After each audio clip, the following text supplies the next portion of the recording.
যেই ব্যক্তি আমার স্মরণ থেকে মুখ ফিরিয়ে নেবে, আমার কিতাব থেকে মুখ ফিরিয়ে নেবে, আমার কিতাব বুঝার চেষ্টা করবে না, তা থেকে বিমুখ থাকবে, আমি তার সাথে একটা শয়তানকে নিয়োজিত করে দিব, একটা শয়তানকে লাগিয়ে দেব। সাথী দুইজন হতে হবে, হয় তার সাথী হবে কোরআন, যদি কোরআন তার সাথী হয় তাহলে শয়তানকে সরিয়ে দেওয়া হবে, আর যদি কোরআন তার সাথী না হয় তাহলে শয়তানকে লাগিয়ে দেওয়া হবে। শয়তান হবে তার সাথী, শয়তান হবে তার বন্ধু, শয়তান হবে তার সঙ্গী, এটা আল্লাহ লাগিয়ে দেবেন। আর সে শয়তানের অনুসরণ করবে, ফাহু আলাহু কারিন, ফলে সে হয়ে যাবে তার সঙ্গী, ফলে সে হয়ে যাবে তার সাথী। তাই শয়তান যা বলবে ও তাই করবে। সূরা যুখরুফের 36 নম্বর আয়াতে এই কথা আল্লাহ তাআলা বলেছেন। তার মানে আল্লাহ তাআলার কিতাব বুঝতে হবে। শুধু তাই নয়, সূরা ফুরকান 30 নম্বর আয়াত আল্লাহ তাআলা বলেন, ওয়াকালা রাসূল, সেদিন রাসূল বলবেন, ইয়া রাব্বি, হে আমার রব, নিশ্চয়ই আমার এই জাতির লোকেরা কোরআনকে পরিত্যাজ্য করেছে। ইন্না কওমি ইত্তাখাযু হাযাল কুরআনা মাহজুরা, নিশ্চয়ই আমার এই জাতির লোকেরা কোরআনকে পরিত্যাজ্য করেছে, কোরআনকে পরিত্যাগ করেছে। এই জন্য আমি আজকে তাদের বিরুদ্ধে মামলা দায়ের করলাম। ইমাম ইবনে তাইমিয়া রাহিমাহুল্লাহ বলেন, এই আয়াতের অর্থ হলো, এর দ্বারা বোঝা যায় যারা শুধু কোরআন তেলাওয়াত করে না এরা কোরআন পরিত্যাগকারী, যারা শুধু কোরআন তেলাওয়াত করে কিন্তু কোরআন বোঝে না এরাও কোরআন পরিত্যাগকারী, যারা শুধু কোরআন তেলাওয়াত করে, কোরআন বোঝে কিন্তু কোরআন অনুযায়ী আমল করে না, নিজের জীবনকে বাস্তবায়ন করে না, এরাও কোরআন পরিত্যাগকারী।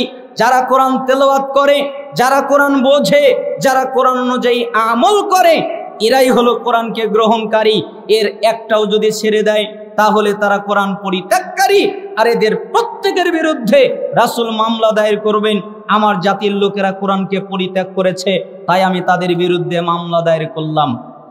আল্লাহ তাআলা সূরা আহকাফের 3 নম্বর আয়াতে বলেন, এর চাইতে স্পষ্ট আয়াত আর হতে পারে না। আল্লাহ তাআলা বলেন, ওয়াল্লাযীনা কাফারু, এবং যারা কাফের, মানুষ কেন বোঝে না, কেন বোঝার চেষ্টা করে না, কেন আল্লাহর ভাষা বোঝে না, কেন আল্লাহর বাক্য বোঝে না, যেখানে আল্লাহ তাআলা নিজে বলছেন ওয়াল্লাযীনা কাফারু, এবং যারা কাফের, এবং যারা কাফের আম্মা উনজিরু মুরিদুন, তাদেরকে যে বিষয় আমি সতর্ক করেছি, আমি কিতাবে যা নাজিল করেছি, এই বিষয় থেকে যারা বিমুখ, যারা দূরে সরে আছে, তারাই হচ্ছে কাফের। এ কথা যে মানুষ কেন বোঝে না তা আমার বুঝে আসে না। এত স্পষ্ট আয়াত যেখানে আল্লাহ তাআলা উল্লেখ করে দিলেন, আমি যেই কিতাব নাজিল করেছি এই কিতাব থেকে যারা বিমুখ, এই কিতাব তারা পড়ে না, এই কিতাব তারা গবেষণা করে না, এই কিতাব অনুযায়ী নিজেরা পরিচালিত হয় না, এই কিতাব দিয়ে নিজেকে বাস্তবায়ন, নিজের উপরে প্রতিষ্ঠা করতে চায় না, এই কিতাবকে, এই কিতাব অনুযায়ী তারা চলে না, এরা হলো কাফের, যারা বিমুখ থাকে। এ কথা আল্লাহ তাআলা বললেন। সালাফরা এই আয়াতের ব্যাখ্যা করতে গিয়ে বলেছেন, যারা ইলমে দ্বীন অর্জন করে না তারা কুফরি করলো, আর কেউ কেউ এদেরকে নাস্তিক এবং মুরতাদদের সাথে অন্তর্ভুক্ত করেছেন। যারা দ্বীনি জ্ঞান অর্জন করে না, আল্লাহর ইবাদত করে না, এরা নাস্তিক এবং মুরতাদদের অন্তর্ভুক্ত, তাদের সাথে উল্লেখ করা হয়েছে। তার মানে আপনাকে যে কোনো মূল্যে কোরআন বুঝতেই হবে না। আপনারা কি মনে করেন আল্লাহকে কোরআন বোঝার জন্য দিয়েছেন না তেলাওয়াতের জন্য? আপনি কতগুলো বই শেষ করে ফেলেন, আপনি মাস্টার্স পর্যন্ত পড়তে পড়তে কতগুলো বই খতম করে ফেলেন, কিন্তু একটা কিতাব কোরআন, যেটা আপনার জন্য জরুরি, আপনার জন্য প্রয়োজন, আপনার গাইড বুক, সেইটা আপনি প্রথম থেকে শেষ পর্যন্ত পড়ার চেষ্টা করেন না। এজন্য আপনাদেরকে অনুরোধ করব, অবশ্যই কোরআনুল কারীম পড়বেন, কোরআনুল কারীম বুঝবেন, তার তাফসির জানবেন। আল্লাহ সুবহানাহু ওয়া তাআলা আপনাদেরকে এই তৌফিক দান করুন। তাহলে 2 নম্বর, তোমরা কোরআনুল কারীম পাঠ করো ঠিকই, কিন্তু ওই অনুযায়ী তোমরা চলো না। অকুলতুম নুহিব্বুর রাসূল সাল্লাল্লাহু আলাইহি ওয়াসাল্লাম ওয়া তারাকতুম সুন্নাতাহু। 3, তোমরা বলো আমরা রাসূলকে ভালোবাসি, আমরা রাসূলকে মুহাব্বত করি, এই কথা তোমরা বলো, কিন্তু তোমরা নিজেরা রাসূলের সুন্নাত ফলো করো না। তোমরা বলো ঠিকই যে রাসূলকে মানি, কিন্তু সুন্নাতের ক্ষেত্রে তোমরা রাসূলের সুন্নাত ফলো করো না। তোমরা বিভিন্ন তরিকা, বিভিন্ন পীর, বিভিন্ন পদ্ধতি, বিভিন্ন রেওয়াজ রেজমের দিকে তোমরা ধাবিত হয়ে যাও, কিন্তু রাসূলের সুন্নাত তোমরা ফলো করো না।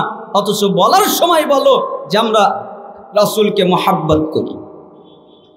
এজন্যই কোরআনুল কারীমে অনেকগুলো আয়াত এসেছে। আমি মানুষকে বলি, একটা মানুষ যদি তার জীবনকে সুন্দর করতে চায়, তার জীবনকে সাজাতে চায়, সে যদি সফলতা লাভ করতে চায়, সে যদি জান্নাত লাভ করতে চায়, সে যদি কল্যাণ চায়, তাহলে একমাত্র রাসূলের আনুগত্য করার মাধ্যমে সম্ভব। কিভাবে? আপনি সূরা আল ইমরান খোলেন, 31 নম্বর আয়াত। আল্লাহ তাআলা বলেন, কুল, হে নবী আপনি বলেন, ইন কুনতুম তুহিব্বুনাল্লাহ ফাত্তাবিউনি ইউহিব্বুকুমুল্লাহ ওয়া ইয়াগফির লাকুম যুনুবাকুম। আপনি বলেন, তোমরা যদি দাবি করো আমরা আল্লাহকে ভালোবাসি, এই ভালোবাসায় যদি দাবিদার হও আমরা আল্লাহকে ভালোবাসি, আমরা আল্লাহকে মুহাব্বত করি, এই কথা যদি তোমরা বলো, ফাত্তাবিউনি, তাহলে আমি নবীর ইত্তেবা করো, আমি নবীর আনুগত্য করো, আমি নবীর দাসত্ব করো, ইউহিব্বুকুমুল্লাহ, তাহলে আল্লাহ তোমাদের ভালোবাসবেন, ওয়াগফির লাকুম যুনুবাকুম, এবং তোমাদের যত পাপ আছে আল্লাহ সবগুলোকে মাফ করে দিবেন। বলেন তো কি করলে পাপ মাফ হয়ে যায়? রাসূলের আনুগত্য করলে। রাসূলের আনুগত্য করার মাধ্যমে এই আয়াতে দুইটা জিনিস পাওয়া গেল। একটা হলো আল্লাহর ভালোবাসা, আর একটা হলো পাপ থেকে ক্ষমা। তার মানে রাসূলের আনুগত্য করলে আল্লাহর ভালোবাসা পাওয়া যায়, রাসূলের আনুগত্য করলে পাপ থেকে ক্ষমা পাওয়া যায়। আল্লাহ সুবহানাহু ওয়া তাআলা আরো বলেন, কোরআনুল কারীমের মধ্যে সূরা নূরের 52 নম্বর আয়াতের মধ্যে এসেছে, ওয়া মাইয়ুতিল্লাহ ওয়া রাসূলাহু ওয়া ইয়াখশাল্লাহ ওয়া ইয়াত্তাকিহি ফাউলাইকা হুমুল ফাইজুন। যেই ব্যক্তি আল্লাহর আনুগত্য করে, যেই ব্যক্তি রাসূলের আনুগত্য করে, যে ব্যক্তি আল্লাহকে মেনে চলে, যে ব্যক্তি রাসূলকে মেনে চলে এবং আল্লাহকে ভয় করে, আল্লাহকে ভয় করে চলে এবং তাকওয়া অবলম্বন করে। তাকওয়া মানে পাপ থেকে বেঁচে চলে।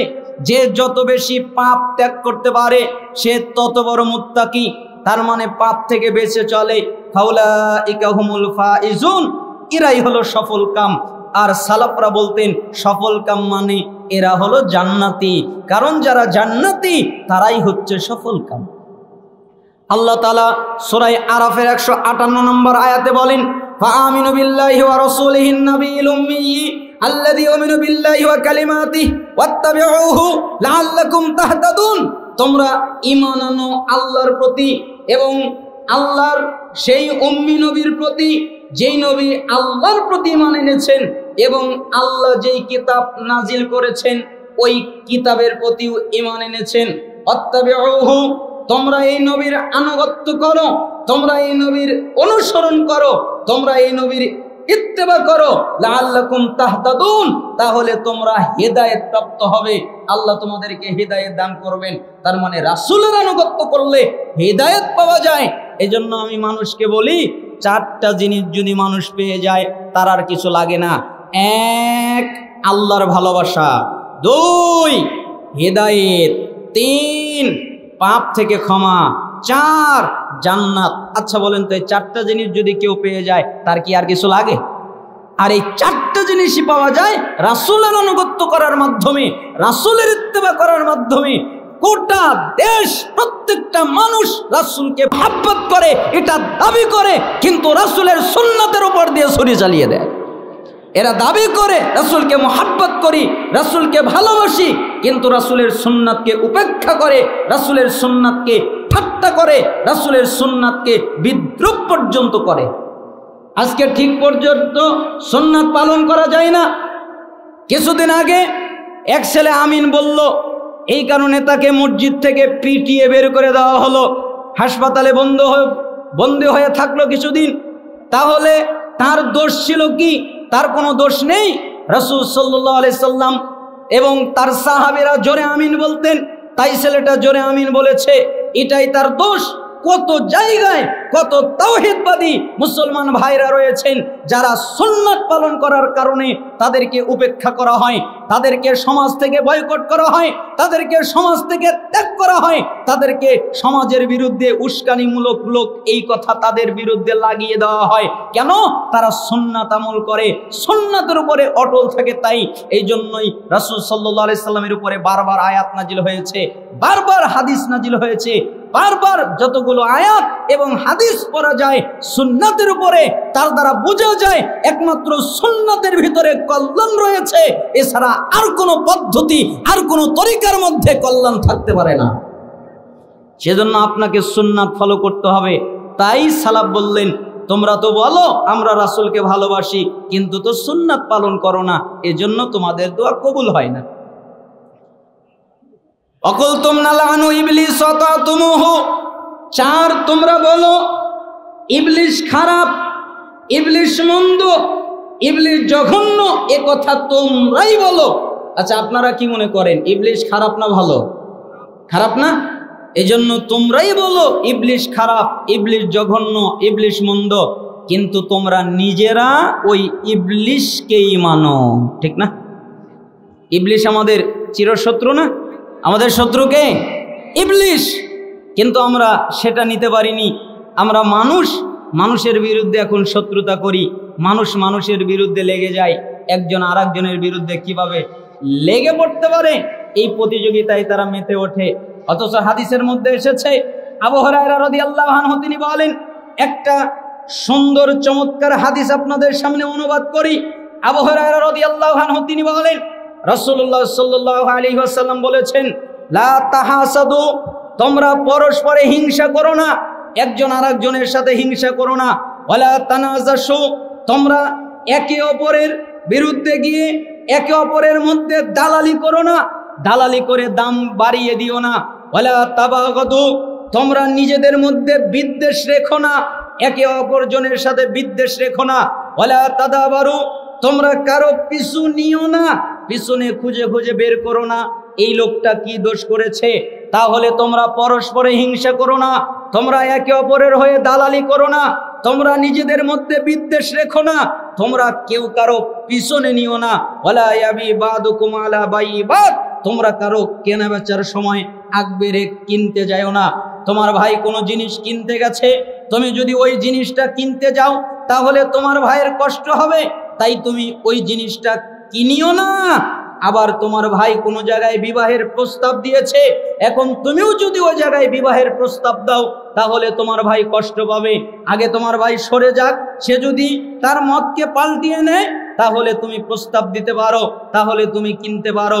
কত সুন্দর কথা রাসূল সাল্লাল্লাহু আলাইহি ওয়াসাল্লাম বললেন। এরপরে বললেন, ওয়াকুনু ইবাদাল্লাহি ইখওয়ানা, তোমরা সবাই আল্লাহর বান্দা, ভাই ভাই হয়ে যাও।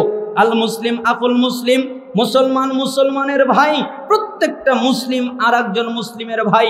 লা ইয়াজলিমুহু, মুসলিম মুসলমানের উপরে জুলুম করতে পারে না। ওয়ালা ইয়াখযিলুহু, মুসলমান মুসলমানকে লজ্জিত করতে পারে না। ওয়ালা ইয়াকযিবুহু, মুসলমান মুসলমানের সাথে মিথ্যা বলতে পারে না। ওয়ালা ইয়াহকিরুহু, মুসলমান মুসলমানকে হেয় করতে পারে না, তুচ্ছ তাচ্ছিল্য করতে পারে না। আত্তাকওয়া হাহুনা ওয়া ইউশিরু ইলা সাদরিহি সালাসা মাররাতিন, এ কথা বলে রাসূলুল্লাহ সাল্লাল্লাহু আলাইহি সাল্লাম বুকের দিকে ইঙ্গিত করে বললেন, তাকওয়া এখানে। 3 বার উল্লেখ করে বললেন, তাকওয়া এখানে, তাকওয়া এখানে, তাকওয়া এখানে। বিহাসবি ইমরিইম মিনাশ শাররি আইয়াহকিরা আকাহুল মুসলিম, কোন মুসলমানের খারাপ হওয়ার জন্য এতটুকু যথেষ্ট, সে আরেকজন মুসলমানকে তুচ্ছভাবে তাচ্ছিল্য করে। তার মানে আপনি যদি আরেকজন মুসলমানকে তুচ্ছ করেন, তাচ্ছিল্য করেন, তাহলে আপনি খারাপ, এটা আপনি করতে পারবেন না। কুল্লুল মুসলিম আলাল মুসলিমি হারাম দামুহু ওয়া মালুহু ওয়া ইরদুহু,